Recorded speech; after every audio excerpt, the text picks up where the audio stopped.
خامند اور بیوی کے رشتے کو، بعض بیویاں ایسی نادان ہوتی ہیں کہ اولاد کی محبت میں خامند کو ڈیگریڈ کرتی ہیں، بعض خامد ایسے نادان ہوتے ہیں اپنے ماں باپ کے احترام میں بیوی کو ذلیل کرتے ہیں، اپنے بہن بھائیوں کی سن سن کر اپنی بیوی کو مارتے پیٹتے ذلیل کرتے ہیں۔ یہ ہر گھر کی کہانی ہے، ان دونوں سے میرے اللہ نے روکا ہے۔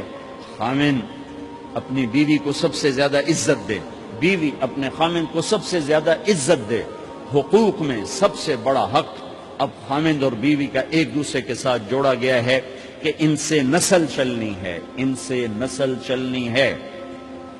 آپ حیران ہوں گے، بیوی کے ذمہ خامند کی روٹی پکانا شریعت نے نہیں لگایا، تو خامند کے ماں پیو کی روٹی کیسے ذمہ ہوگی؟ خامند کے بہن بھائیوں کی روٹی کیسے ذمہ ہوگی؟ کتنی بہنوں نے گھر اجاڑ دیے بھائیوں کے، کتنے ساس سسر نے اپنے بیٹے کے گھر اجاڑ دیے۔ یہ چاروں طرف پھیلی ہوئی کہانیاں بتا رہا ہوں، کوئی خواب نہیں سنا رہا ہوں، کوئی باہر کی زندگی نہیں بتا رہا ہوں کہ جوائنٹ فیملی سسٹم بہت اچھا ہے اگر شریعت کا پتہ ہو، اور بہت برا ہے اگر شریعت کا پتہ نہ ہو۔ چڑا چڑی بھی اکٹھے ہوتے ہیں تو گھونسلہ الگ بناتے ہیں کہ ساس سورا کے دائیں سرتے نہ آ پاوے۔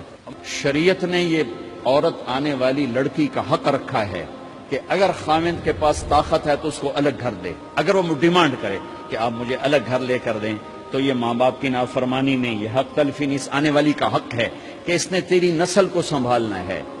اگر یہ ساس کے بھی سنیں، سسر کے بھی سنیں، نندوں کے بھی سنیں، دیور کے بھی سنیں، پھر تیری بھی سنیں، تو یہ تو پاگل ہے، یہ بچے کہاں سے پالے گی؟ یہ بچوں کی تربیت کب کرے گی؟ یہ تو دن کو روئے گی کہ سس ہے آکھے، رات کو روئے گی سو رہے آکھے، اگلے دن آکھے گی میں نے تو تیری بہن ہے آکھے ہے۔ تو اس کو تو بچے پالنے کا وقت نہیں۔ ہماری نسل کیوں برباد ہو گئی؟ کہ ماؤں نے اپنی ڈیوٹی چھوڑ دی ہے۔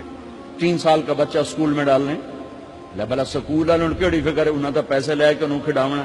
میرے نبی نے کہا 7 سال تک تو نماز بھی نہ کہو، گلے سے لگا کر رکھو۔ 7 سال تک نماز بھی نہ کہو، بس اس کو قریب کرو قریب کرو قریب کرو، 10 سال میں جا کے نماز کہو۔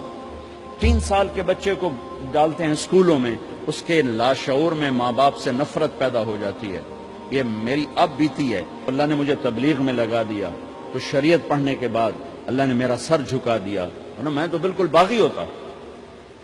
تو میرے نبی فرما رہے ہیں 7 سال تک نماز بھی نہ کہو، بس سینے سے لگا کے رکھو تاکہ تمہاری صفات منتقل ہوں اور تمہاری محبت ان کے اندر منتقل ہو۔ تو جب بیوی پر پورے گھر کا بوجھ پڑ گیا تو وہ اپنے بچوں کو کب پالے گی اور بچوں کی کب وہ تربیت کرے گی؟ وہ تو صبح سے شام تک چولہے پر تھک چکی ہے، اور اوپر سے جو تانے ہیں وہ الگ ہیں، جلی کٹی، کبھی ساس کہہ رہی، کبھی سسر کہہ رہا، کبھی بہنیں، کبھی دیور، تو وہ تو بالکل بیچاری پاگل ہو جاتی ہے۔ کہیں اس کا الٹ بھی ہوتا ہے، آنے والی ایسی آتی ہے کہ پورے گھر کو تباہ کر کے ماں باپ کو بھی دھکا دلا کے اپنے خامند کو لے کے نکل جاتی، ایسا بھی ہے لیکن یہ بہت کم ہے۔ ابتدائی رشتہ خامند اور بیوی ہے، خامند اور بیوی یہ ابتدائی رشتہ ہے۔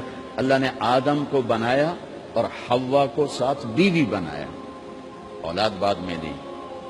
اور ایک اور بات، آدم کو بنا دیا مٹی کا پتلا اکٹھا کر کے، مٹی اکٹھی کر کے پتلا بنا دیا، 40 سال کے بعد روح ڈالی، چل بھائی جا جنت، اور اکیلے بھیج دیا، بیوی نہیں دی۔ حالانکہ اللہ چاہتا تو ساتھ ہی حضرت حوا کی مٹی کا ڈھیر بھی لگا دیتا، اس کا پتلا بھی تھپ دیتا، فرشتوں سے تھپوا دیتا، اور پھر 40 سال کے بعد دونوں کو اکٹھا جنت میں ڈالتا۔ بہت سارے پیغام، اس میں بہت سارے پیغام، تاخیر ساتھ نہیں بنایا، دیر سے بھیجا، انتظار قدر کو بڑھانے کے لیے کہ عورت کی قدر کرنا، کمزور ذات ہے، کمزور مخلوق ہے، قدر کرنا۔ دوسرا، پہلے دن پتلا نہیں بنایا کہ ننگا پڑا ہو، عورت کا پتلا ننگا ہو، مٹی کا ہو، پتھر کا ہو، تو اس میں کیا کشش؟ تو ان مرد کے لیے کشش کوئی نہیں، تو فرشتوں کو کیا کشش تھی؟ پہلے دن سے عورت کو پردے میں بنایا، بے پرد نہیں کیا، بے پرد نہیں کیا، اس کا پتلا نہیں بنایا، اسے ننگا نہیں چھوڑا، اس کو پہلے دن سے کورڈ۔ اور کیسے بنایا؟ فرشتوں کو کی آنکھوں پہ پردہ اور آدم کو سلا دیا۔ آدم علیہ السلام سوئے ہوئے ہیں، فرشتوں کی آنکھوں کے سامنے پردہ ڈال دیا گیا. جب آدم اٹھے ہیں. اور ایک اور بات، جنت میں رہ کر بھی آدم علیہ السلام کا دل نہیں لگتا تھا، اداس اداس رہتے تھے. اماں آئی تو بابے دا دل لگا، تو اداس رہتے تھے جنت میں. جب آنکھ کھلی تو اپنے لیفٹ سائیڈ پہ ایک خاتون سر سے لے کر پاؤں تک لباس میں. آپ نے سنا ہے نا، یوسف علیہ السلام دنیا میں سب سے خوبصورت ہستی پیدا کیے گئے. یہ مردوں میں، عورتوں میں سب سے خوبصورت حضرت حوا کو پیدا کیا. کون ہے؟ کہتے ہیں اللہ کی آدم تیری بیگم. کون ہے تیری بیگم؟ نکاح پڑھایا. پھر کہا آدم مہر ادا کرو. تو نے پوچھا کیا مہر دوں؟ تو وہاں تو سونا چاندی ڈھیر لگے پڑے تھے. اللہ تعالیٰ کہتے من سونا چاہ کے دے دے. میرے اللہ نے کہا تیری نسل میں میرا آخری حبیب آنے والا ہے، اس پہ ایک دفعہ درود پڑھ دے، یہ مہر ہے. سیدھے ہاتھ میں برکت ہے. پیدا کیا الٹی طرف سے. الٹی طرف سے کیوں پیدا کیا ہے؟ کہ الٹی طرف دل ہے، اور دل کے نیچے جو پسلی ہے وہاں سے پیدا کیا. اس میں پیغام کیا دیا کہ عورت جس روپ میں ہو، پہلا روپ اس کا بیوی بنا، پھر وہ ماں بنی، پھر اس آگے بیٹی کا روپ ہے، پھر بہن کا روپ ہے، پھر خالہ ہے، پھوپھی ہے، دادی ہے، نانی ہے، ساس ہے. جس روپ میں بھی عورت ہے اس کو دل کے قریب جگہ دو. یہ دل کے نیچے سے پیدا کرنے میں یہ پیغام دیا گیا ہے. اسے ذلیل نہ کرو، اسے خوار نہ کرو، اسے بے عزت نہ کرو، اس پر شدت نہ کرو. تو پہلا بنیادی رشتہ خامند اور بیوی ہے، اور آخری رشتہ بھی خامند اور بیوی ہے. لیکن اس وقت ہمارے معاشرے میں خامند سے زیادہ اس کے ماں باپ حق جتلاتے ہیں، خامند سے زیادہ اس کی بہنیں حق جلاتی ہیں، خامند سے زیادہ اس کے رشتہ دار حق جتلاتے ہیں، اور جھوٹی سچی شکایتیں لگا کر بیوی سے متنفر کرتے ہیں، اور کہیں بیوی کو خامند سے متنفر کرتے ہیں. آپس میں لڑائی لڑا کے پھر خوش ہوتے ہیں. میرے نبی سے پوچھا جائے یا رسول اللہ آپ کو سب سے زیادہ کس سے پیار ہے؟ تو آپ نے کہا عائشہ سے. اللہ، وہ جھیپ کے کہنے کے نہیں، میں پوچھ رہا ہوں لوگوں میں آپ کو کس سے زیادہ پیار ہے؟ تو آپ کہتے ابو بکر سے. تو آپ نے پھر کہا ابوہا، مجھے عائشہ کے باپ سے زیادہ پیار ہے. پھر پہلے عائشہ کا، تو پھر کہتے ابو بکر. تو آپ نے کہا نہیں، ابوہا، مجھے عائشہ کے باپ سے سب سے زیادہ پیار ہے. یہ آپ کو میسج دیا ہے کہ گھر کی زندگی کیسے ہوتی ہے. کوئی عشق نہیں چڑھا ہوا تھا، میسج ہے نا. ہم عائشہ چھوٹی عمر کی تھی، ان کو آٹا گوندھ کے دیتے تھے، آٹا گوندھ کے دیتے تھے. پھر جب ان کو آٹا گوندھنا آ گیا پھر چھوڑ دیا. پھر ان کو سامنے بٹھا کر لقمے پر سامنے بٹھا کر لقمے بنا کے کھلاتے تھے. پھر ہم عائشہ رضی اللہ تعالیٰ عنہ کوئی گوشت کا ٹکڑا، وہاں بڑے بڑے گوشت کے ٹکڑے پکائے جاتے تھے، تو کوئی گوشت کا ٹکڑا اٹھایا اور ایسے 2-4 جگہ سے نوچا اور پھر رکھ دیا. سارا کھایا نہیں جاتا تھا، تو اللہ کے نبی اسی کو اٹھاتے اور حضرت عائشہ کو دکھا کر، جہاں سے حضرت عائشہ نے نوچا ہوتا تھا وہاں سے یوں کاٹ کے دکھاتے تھے. پھر حضرت عائشہ رضی اللہ تعالیٰ نے گلاس اٹھایا پانی پینے کے لیے، جہاں ہونٹ لگائے تو پہ گلاس رکھ دیا. بڑے بڑے گلاس ہوتے تھے، تو حضرت ہمارے نبی اٹھاتے تھے، جہاں عائشہ کے ہونٹ لگے ہوتے تھے وہاں ہونٹ لگا کے پانی پیتے تھے. یہ آپ کو سکھانے کے لیے ہے. اپنے گھر والوں کے ساتھ بیٹھ کے کھانا کھاتے.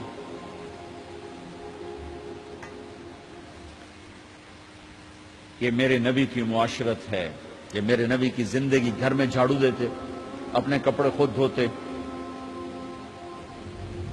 کوئی چیزیں بکھری پڑی ہوتی تو بیوی کو نہیں ڈانٹتے، خود اٹھ کے سیٹ کر کے رکھ دیتے. گھر والوں کے ساتھ مل کر برتن دھوتے، صفائی کرتے، گھر والوں کے ساتھ مل کر. یہ میرے نبی کی ایک خوبصورت زندگی ہے. بھائیو بہنوں، ہم بھلا چکے ہیں. بیوی کے لیے خامد کو سب سے بڑا حقدار. بعض لڑکیاں ایسی نادانی کرتی ہیں کہ شادی کے بعد بھی اپنے ماں باپ کی آنکھ کو دیکھ کے چلتی ہیں. شادی کے بعد سب سے بڑا حق خامد کا ہے. شادی کے بعد سب سے بڑا حق خامد کا ہے. ماں باپ پیچھے چلے جاتے ہیں، بہن بھائی پیچھے چلے جاتے ہیں. لیکن یہ نادانیاں بھی دیکھنے کو ملتی ہیں کہ شادی کے بعد بھی ماں باپ اپنی بچی کو اپنے قابو میں رکھنے کی ترتیبیں سوچتے ہیں تو وہ بھی اپنی بچی کا گھر برباد کر دیتے ہیں۔ میرے نبی سے پوچھا گیا یا رسول اللہ عورت پر سب سے زیادہ کس کا حق ہے؟ تو آپ نے فرمایا اس کے خامند۔ ایک خاتون ہے، یا رسول اللہ میری شادی ہو رہی ہے تو میرے اوپر میرے خامند کا کیا حق ہے؟ تو آپ نے ارشاد فرمایا تیرے خامند کے جسم پر زخم ہو، زخموں میں پیپ پڑ جائے اور تو اپنی زبان سے چاٹ چاٹ کے زخم صاف کرے تو تو نے اپنے خامند کا حق ادا نہیں کیا۔ خامند کو سمجھایا کہ سب سے بہترین مسلمان وہ ہے جو بیوی سے اچھا سلوک کرتا ہے، اور میرا سب سے اچھا سلوک ہے اپنی بیویوں کے ساتھ، یعنی قاب قوسین او ادنا آپ کا مقام ہے، اللہ پاک کا دیدار اپنی آنکھوں سے کیا ہوا ہے، اور آپ ہمیں معاشرت سکھا رہے ہیں کہ ایک جہاد کے سفر سے واپس آ رہے ہیں، ہم عائشہ ساتھ ہیں، تو آپ نے صحابہ سے کہا بھئی آگے چلے جاؤ، تو سارے آگے چلے گئے۔ جب سارے نظروں سے غائب ہو گئے تو آپ نے کہا عائشہ دوڑ لگاؤ گی میرے ساتھ؟ عائشہ نے نہیں کہا، میرے نبی نے کہا دوڑ لگاؤ گی؟ آج کل کا کوئی علامہ بھی یہ نہیں کرے گا۔ عائشہ دوڑ لگاؤ گی میرے ساتھ؟ کہا جی لگاؤں گی۔